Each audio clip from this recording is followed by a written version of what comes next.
So 5 minutes about what we have learned. So nothing new, but I combine everything so we can see a result.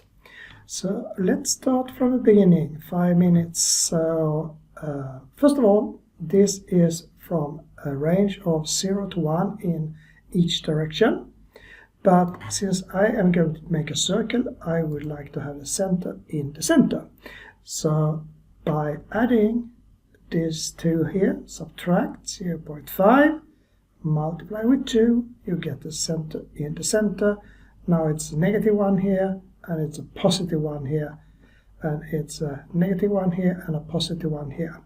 When it comes to the circle, it doesn't care about positive and negative values, but it cares about having the center in the center.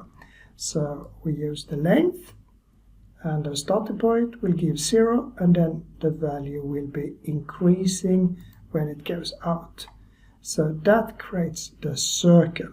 So now we have the center, we have the circle. I would like this to be a repetitive pattern, so I just increase the range a bit. In this case, I range go now up to 12 instead of just going to 1, so range 0 to 12 here. But I would like that to be repeated, and then we can do a fraction or something else. I selected in this case to use floored modulo. And the value I use, I put in here. So if I put in 2, I get every second time it gets a repetitive pattern. Every third time it gets a repetitive pattern. Every fourth time, and so on. That is how this modulo works. But the value out here is smooth. I get every single little decimal value out. So I don't get these hard lines here. And you can see what happens if I take away the floor, which is the next thing. You can see everything is smooth. So to make it harder, I let it go through this floor, because as you remember, floor rounds a decimal to the lowest integer possible. So if you have 2.99, it will still be 2. So now it cuts all the decimals, and you get like 0, 1, and so on up to the next value here. Okay? Then I also would like the outer part to be black. So without this less than, it will always be, let's see if we can take that like that. You will have a circle all the way. But if I put this in here, you have black here, and that is because we use the less than. We also learned about that. That is if the value that comes in is less than 1, and then if that's true, we get 1 out here.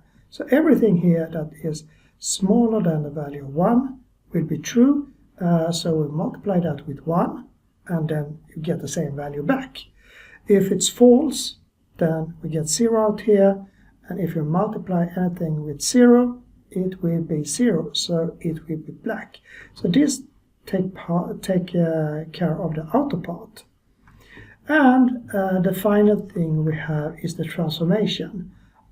Because if I don't use this transformation here, then you can see that the circle is very, very bright, because it uses this value here. So if I put that to 12, you can see it's really bright.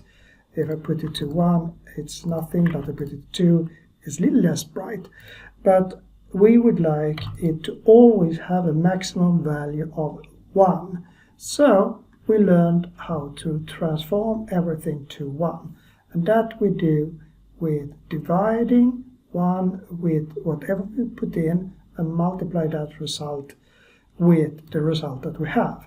And that will transform these bright values back to 1.